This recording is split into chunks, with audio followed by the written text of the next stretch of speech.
बड़ी खबर है, इजरायल और हमास की जंग के बीच अमेरिका के लिए एक बड़ा खतरा पश्चिम एशिया पहुंच चुका है।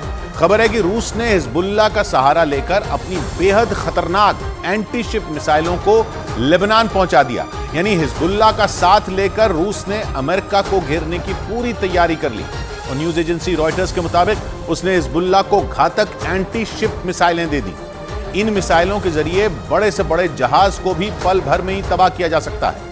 और अमेरिका ने दोस्त इजरायल की मदद के लिए भूमध्य सागर में अपने युद्धपोत तैनात कर रखे हैं।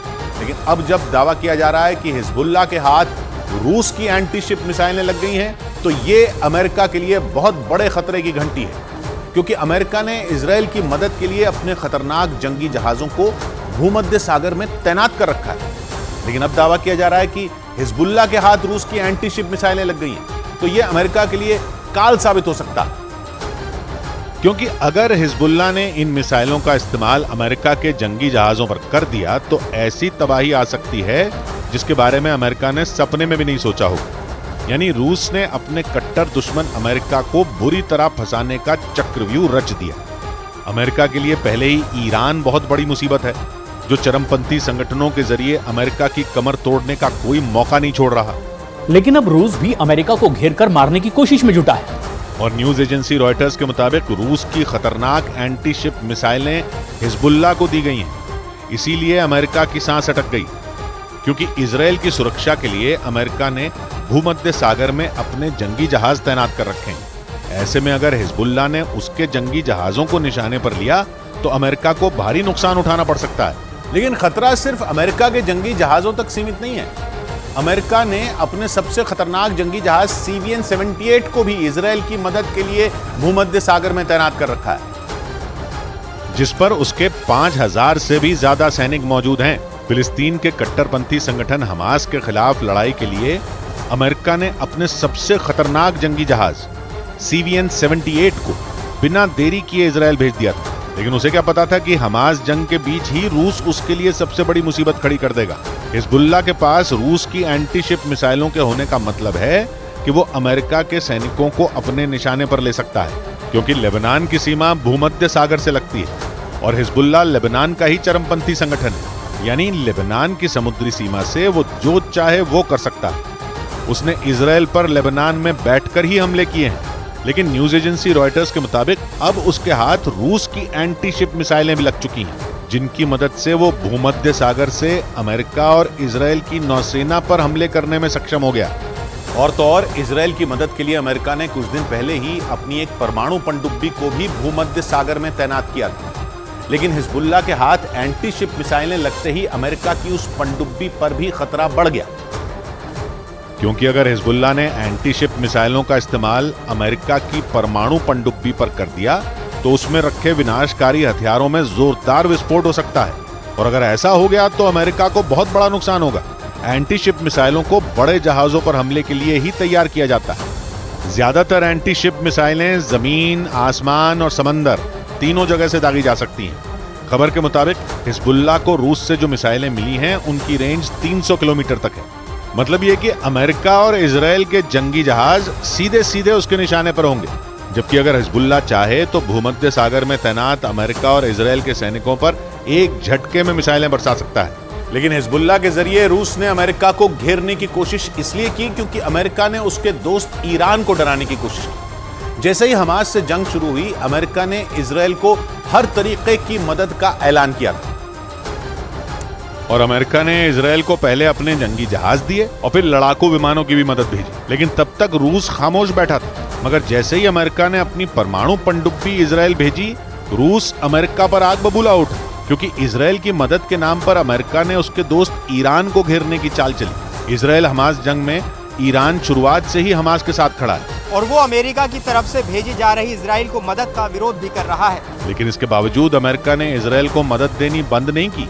यही वजह रही कि रूस को अपने दोस्त ईरान के लिए खड़ा होना पड़ा और उसने ईरान के समर्थन वाले हिजबुल्लाह को एंटी शिप मिसाइलें भेजकर अमेरिका की परमाणु पनडुब्बी वाली धमकी का जवाब दिया। और यही वजह रही कि रूस और ईरान की दोस्ती लगातार मजबूत होती जा रही है।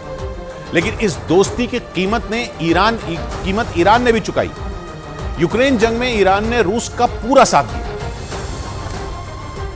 और दोस्त रूस को हर तरीके की मदद भेजने की कोशिश की। ईरान पर आरोप लगे कि उसने रूस को अपने आत्मघाती ड्रोन शाहिद 136 दिए, जिनका इस्तेमाल पुतिन की सेना ने यूक्रेन के जवानों पर कहर ढाने के लिए किया।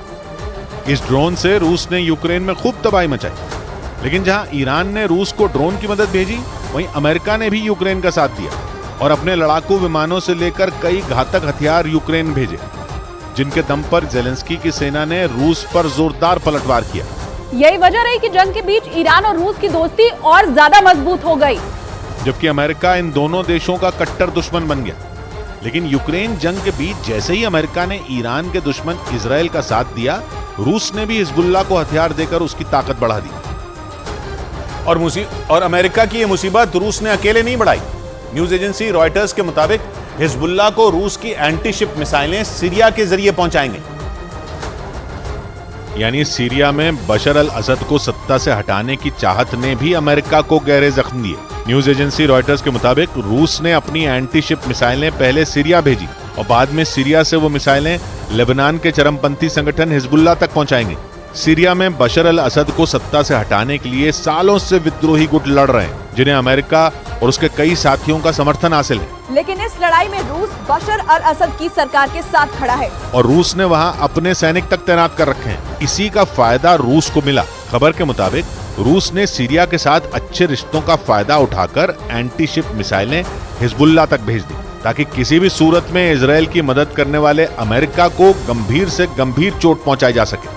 और जैसे ही हिजबुल्लाह की ताकत बढ़ी, उसने तुरंत अमेरिका और इजराइल को सीधी धमकी दे डाली। हिजबुल्लाह ने साफ कह दिया कि पानी सिर के ऊपर से गुजर चुका है और अगर गाजा में हमले नहीं रुके तो अब अंजाम बहुत ही बुरे होंगे।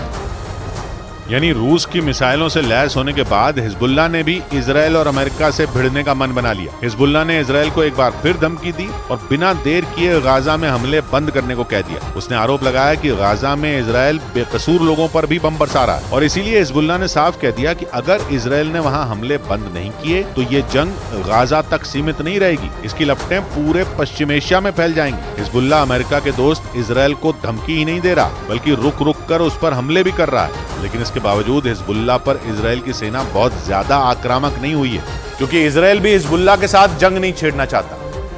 हिजबुल्लाह के साथ पहले से ही ईरान जैसी ताकत खड़ी है और खबर है कि अब तो उसे रूस से भी खतरनाक हथियार मिल चुका है, जिसने उसकी ताकत को कई गुना बढ़ा दिया। ऐसे में अगर इजराइल ने हिजबुल्लाह के साथ जंग छेड़ दी तो उसके लिए भारी मुसीबत खड़ी हो सकती है, क्योंकि हिजबुल्लाह से जंग छिड़ने के बाद ईरान भी खामोश नहीं बैठेगा। वो भी अपनी ताकतवर सेना और खतरनाक हथियारों के साथ जंग में कूद सकता है और अगर ऐसा हो गया तो जंग में कूदना अमेरिका की भी मजबूरी बन जाएगा। लेकिन वो पहले ही यूक्रेन को हथियारों की बड़ी मदद भेज चुका है, जबकि उसने इजराइल को भी खतरनाक हथियार दिए हैं। अमेरिका भी दो जंगों के बीच फंसा है, तीसरे मोर्चे पर भी उसे लड़ना होगा, जिसका साफ मतलब है कि वो खुलकर इजराइल का साथ नहीं दे पाएगा। जबकि हिजबुल्लाह के साथ ईरान और रूस दोनों की ताकत होगी। माना जा रहा है कि रूस ने अपनी मिसाइल भेजकर अमेरिका और इजराइल के खिलाफ एक बड़ा जाल बुन दिया।